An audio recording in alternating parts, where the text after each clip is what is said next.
Hey everyone, I hope that you're doing well. I just wanted to check in now that we're halfway through Unit 4 in our Intro to Historical Study class. I really enjoyed reading your reflections on our approaches to reading critically. That was, of course, the focus of Unit 3 and the focus of your post on Medium for this week. If you didn't notice, I did divide the due dates, and I do this for each of our 2-week units so that there's something due every Sunday. So that means that last night the Medium post for Unit 4 as well as the Twitter posts for Unit 4 were due. I'll be reading Twitter here, maybe it might be tomorrow or the next day, just to let you know kind of where I'm at with those things. I was able to read through your annotations on hypothesis of the Levine article as well as the, I'm drawing a blank, level article.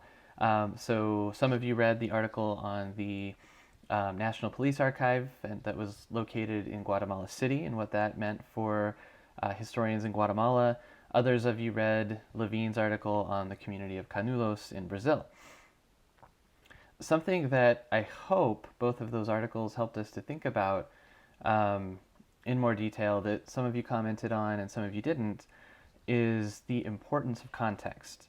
As a historian of Latin America, I had some contextual knowledge for both of those pieces. There are a few of you who have taken modern Latin American history with me, so you had a little more contextual knowledge for those pieces as well. But I also recognize that many of us coming to an intro to history class, or historical study class, I should say, might not have any background whatsoever in Latin American history. And that's okay. That's not a problem. But I really wanted to underscore how important having some contextual knowledge of the topic, of the topic that we're studying is. Because without that, we weren't quite sure what Canudos was, for example, or we weren't quite sure, who was perpetrating the violence and against who and why in Guatemala during the Civil War that took place over 26 years that Lovell was describing. So, of course, then, primary sources are important for building secondary sources.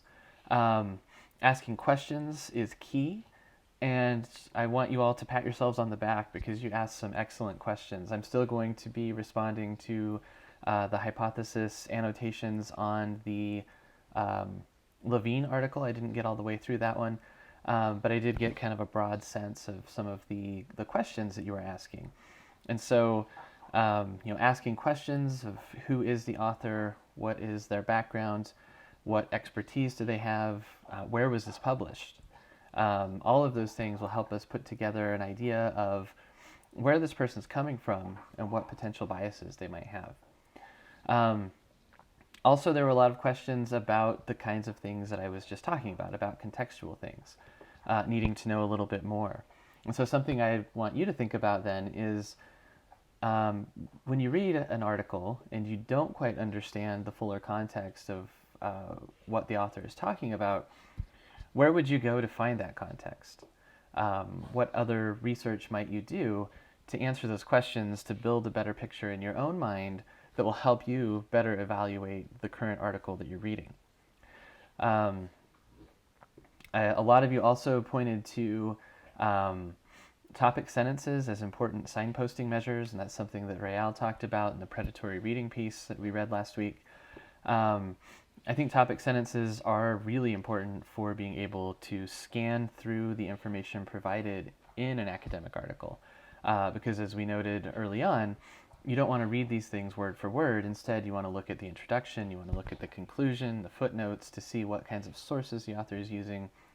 That's also how you will pick out the major themes, the argument, and so on. And then the topic sentences will help you see how the author has constructed that argument, how well they've done. If you're able to follow along with the topic sentences, then it's pretty likely they probably did a good job, at least in terms of the reasoning and the organization. If you're not, though, then that might say something else about the way that the article has been organized and the information has been presented.